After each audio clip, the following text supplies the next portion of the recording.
그래서 하나님께서 인간에게 주신 가장 큰 선물이 바로 찬양. 찬송은 복음을 생생하게 살아나게 또 생생하게 해주는 그런 역할을 한다고 했습니다.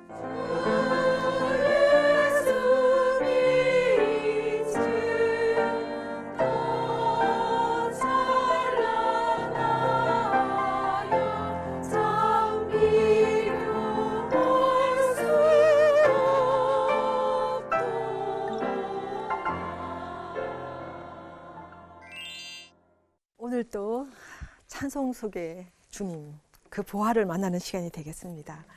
정말 찬송가는 또 기독교의 예배 속에서는 항상 찬송이 존재해 왔죠. 네. 예배와 찬송은 불가분의 관계가 있어요.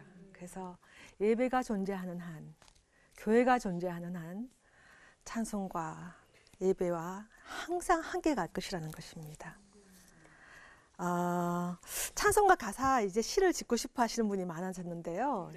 야, 이제 뭐 정말 풍성한 시인들이 이제 나오실 텐데 찬송 가사에는 중요한 요소들이 있어요. 예, 한번 가르쳐 드릴까요? 예, 첫째는 신앙 교리에 관한 믿음, 체험을 고백할 수 있는 도구여야 돼요.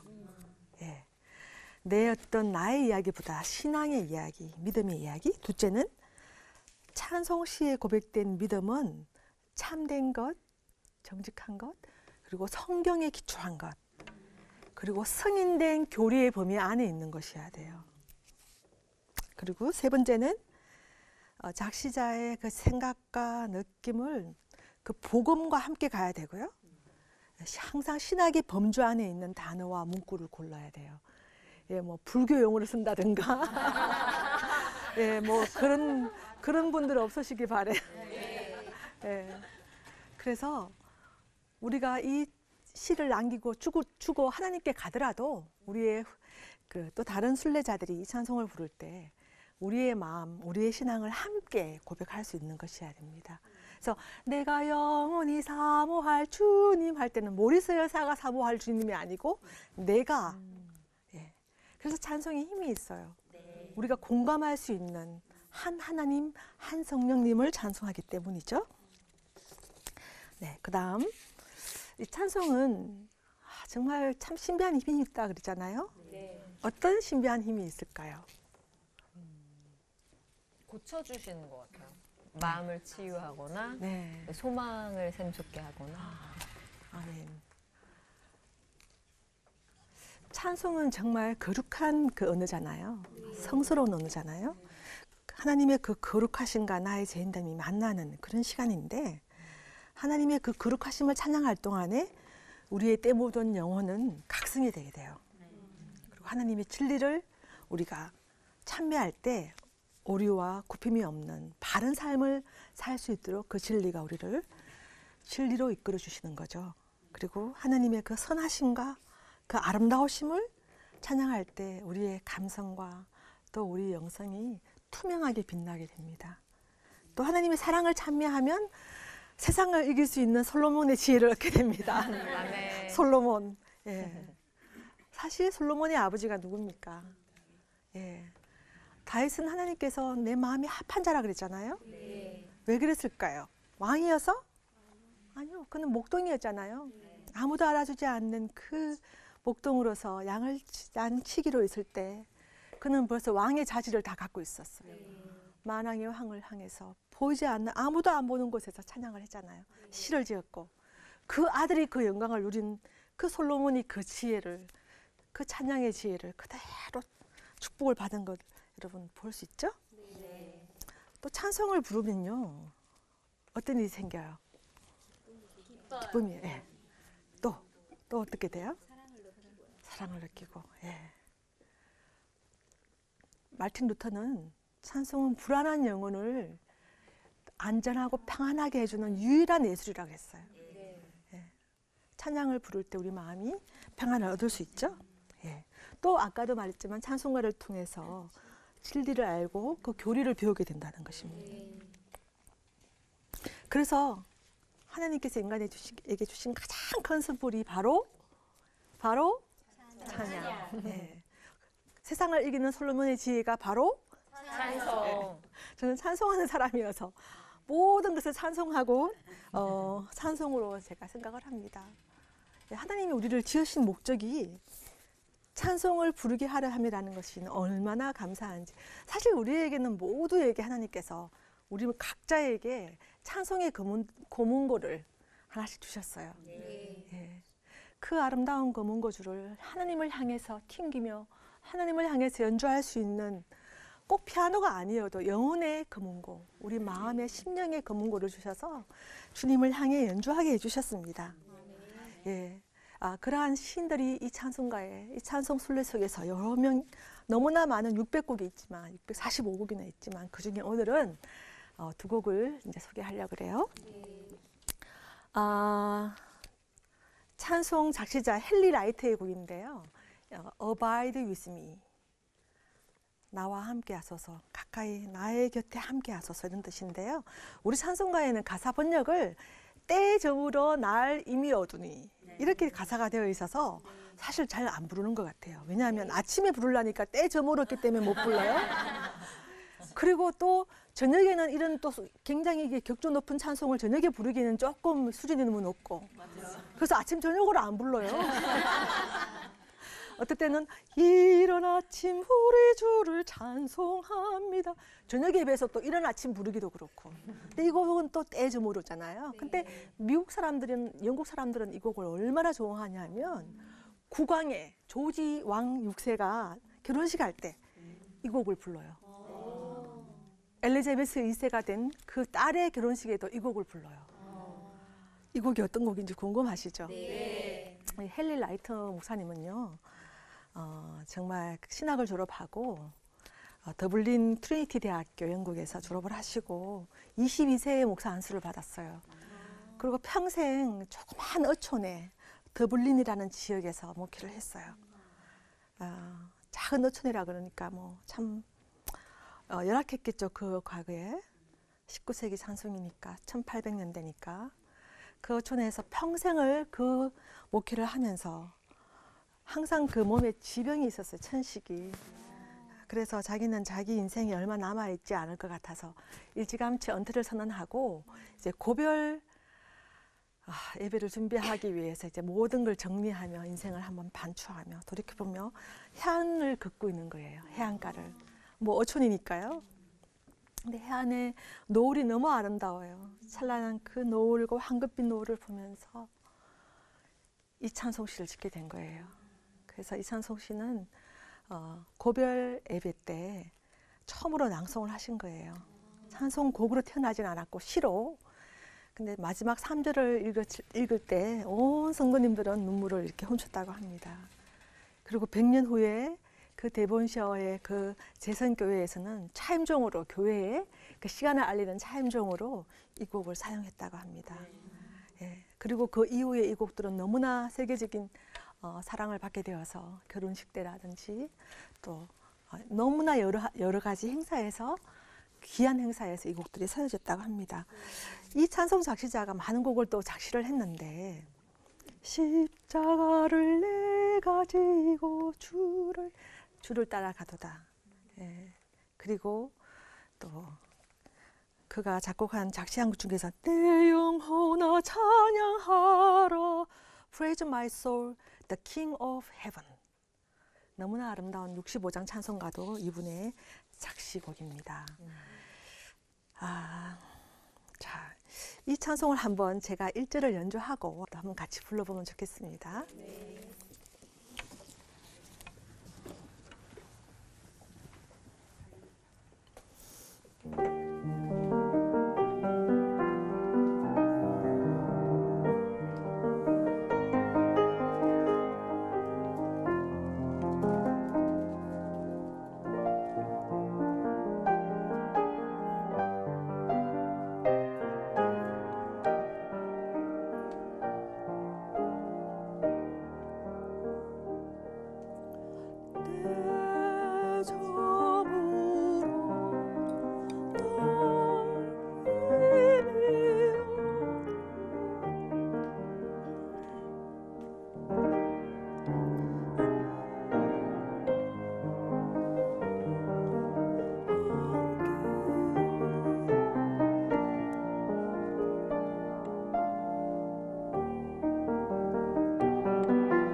내 친구 나를 위로 못할 때 날 돕는 주여 함께 하소서. 네, 목회할 때 많은 친구들, 동력자들이 있었겠지만 진정으로 나를 위로할 수 있는 분은 주님이라고 고백하고 있어요. 찬송가는 보면 참 대비되는 말이 많이 나오는데 예를 들면 이런 거예요. 이 천지 만물 모두 변하나. 여러분 앞으로 시를 지을 때 그런 대비적인 것을 좋아해요. 천지 만물은 변하나 변 찾는 주여 함께 하소서. 예, 세상과 또 하나님을 비교하는 거 나오죠. 속성이 그죠? 그리고 보면 이 육신 쇠해에 눈을 감을 때 십자가 밝히 보여준. 세상이 눈이 감겨질 때 십자가의 영광이 보이잖아요. 감겨지고 보여지고 밝히 보게 하소서. 슬픔과 위로 이런 가사들이 대비적인 또 언유적인 것들이 참 많이 나옵니다. 이 찬송시를 또 지은 분이 있다면 작곡한 분이 있잖아요. 작곡하신 분이 또 대단하신 분이세요. 영국의 베드포드 교수로 또 40년간 음악 감독으로 교회에 평생 주님을 위해서 섬긴 몽크 교수님이세요. 윌리엄 몽크. 예, 이분의 그 아름다운 또 작곡이 따라줬기 때문에 이 시들이 더욱더 빛나게 되었어요. 예.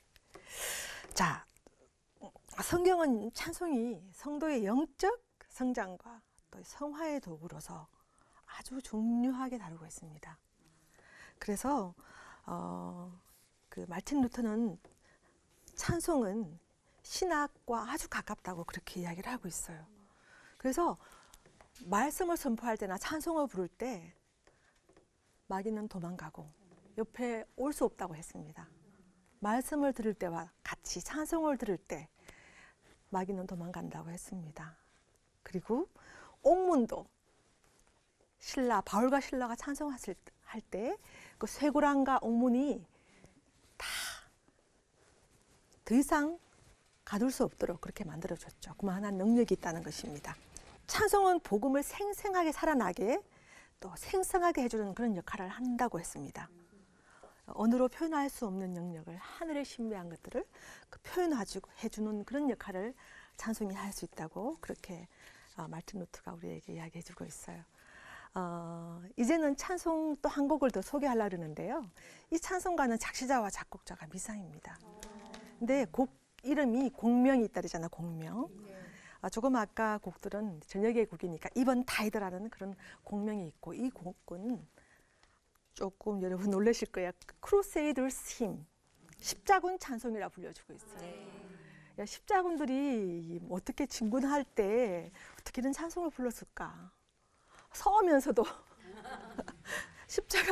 십자군들이 17세기에 30년 종교전쟁 속에서 이곳이 탄생되었어요. 행군하면서 하늘의 무성한 그 별과 달, 또 광명한, 낮에는 광명한 해를 볼 때 찬란하고 아름답지만 주님의 빛은 더 찬란하다고. 여기서 언유법이에요. 주님의 빛은. 여기서 만유의 1절은 보면요, 만유의 통치자, 주제, 만유의 주제 예수, 인자가 되신, 사람이 되어 오신 예수, 나 사모하여 영원히 삼길 내 영광 되신 주로다. 내 영광 되신, 영원히, 그래서 잠시가 아니고요, 오늘 여기서만 아니고 영원히 삼길 내 영광 되신 하나님이 누군지를 선포하고 있어요.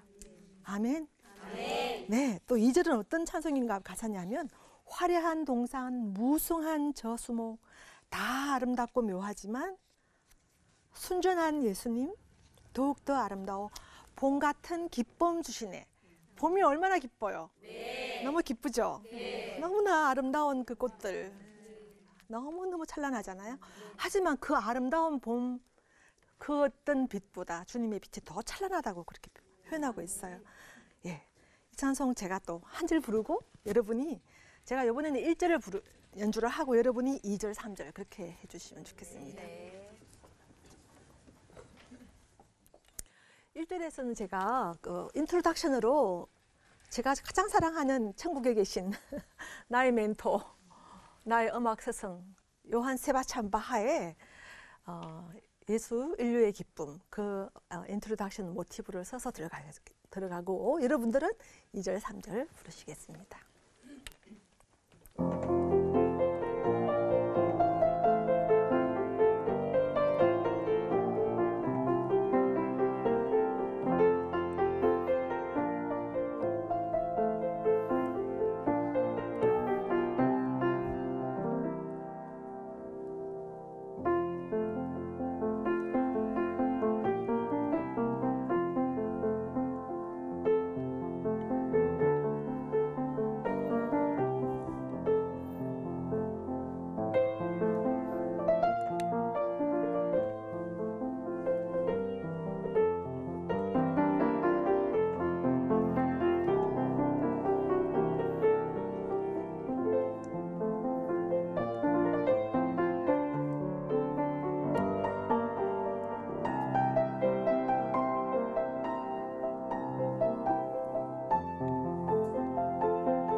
주에서 빛은 더 찬란하여 참 비교할 수 없도다. 예.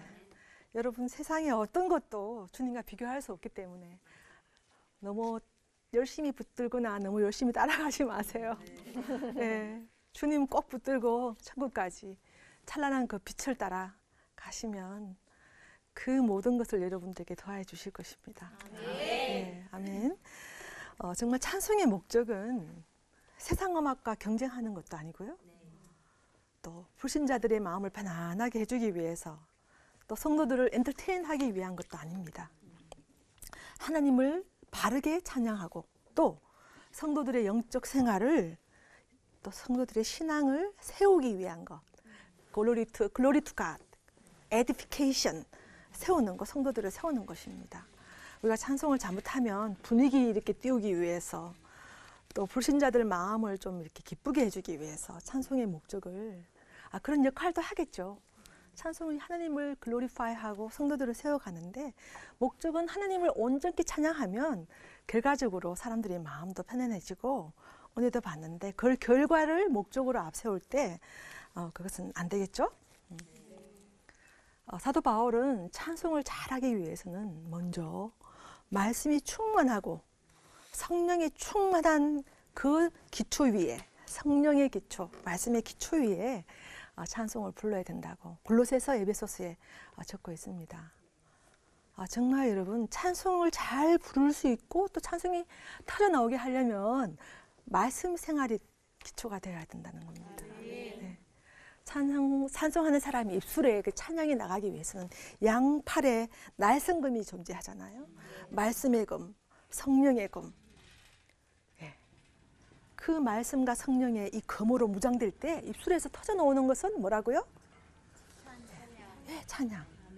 그래서 찬송은 신앙의 절정, 신학의 꽃봉우리. 네. 우리에게 참 신앙의 최고봉인 찬송을 우리에게 주셨습니다. 아멘. 네, 성경에 기초한 이 찬송들은요, 우리의 마음을 정말 새롭게 하고 교훈과 책망과 바르게 함과 의로 교육하기에 아주 유익한 그러한 도구가 될 수 있습니다. 왜냐하면 찬송은 아까 가르쳐 드렸죠. 한번 따라 할까? The climax of History of God. 네. 뭐라고요? 예. 성경은 The History of God이고요. 찬송은 The climax of the History of God. 네. 그리고 또 아까 한 가지 가르쳐드렸죠. 찬송은 아리아 of the 아리아. 세상의 어떤 아리아보다 더 위대한 아리아예요. 세속 아리아는 이루어질 수 없는 사랑의 아픔, 슬픔을 노래하고 있어요.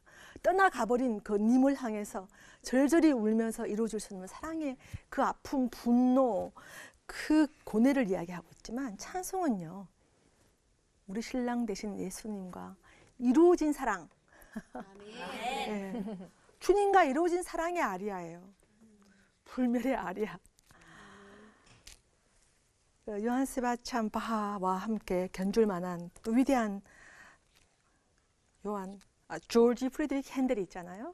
그 조지 프리드리히 핸델의 그 찬송 중에 내 주는 살아 계시고 날 위해 비심은 그 주신 사랑이나요 나 알게 되었네. 주님 다시 오실 때 날 안다고 하시고 나를 받아주실 줄 나는 확신합니다. 내 안에 주님 계시고 주 안에 나 있어. 영화 타이틀 같아. 내 안에 주님 계시고 주 안에 나 있어. 그 한량없는 기쁨과 참 안식을 얻도다. 이렇게 노래했는데요. 정말 그 웨슬리의 작시 또 그 메시아를 오라토리오의 그 아리아 중에서 이 작곡을 이렇게 편곡을 했는데요. 이 찬송가 안에는 정말 주님의 오심과 죽으심, 구원의 완성자, 패망을, 사망을, 죽음을 패하시고 영원히 우리와 함께 계실 그 사랑을 노래하고 있지 않습니까?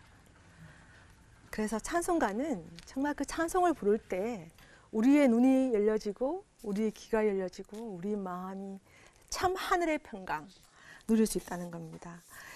이제 결론을 내려야 할 시간이 됐는데요.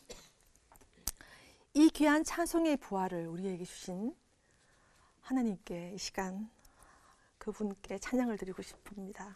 아멘. 네, 참으로 그 찬송은 우리가 부르다 죽을 이름이며 그런 찬송이잖아요. 우리가 부르다 죽을 이름, 바로 우리 구세주 예수님의 사랑에 대한 응답으로 드려지는 또 영혼의 심폰이기 때문입니다. 그래서 이 찬송을 어떻게 불러야 하냐면 억지로 부르는 게 아니고요. 세 가지 가르쳐 드릴게요. 다 잊어버릴 때 이거는 기억하세요. 어떻게 찬송 부를지. 첫째는 joyfully, 다 같이 따라 joyfully, 기쁘게. 둘째는요, glory, 신부의 영광. 너무나 영화로운 신부가 되셨으니까 gloriously, 시작. glory, 영화롭게 불러야 돼. 세 번째는 skillfully, 네, 정교하게, 공교롭게. 네, 다윗이 그렇게 부르라고 했어요.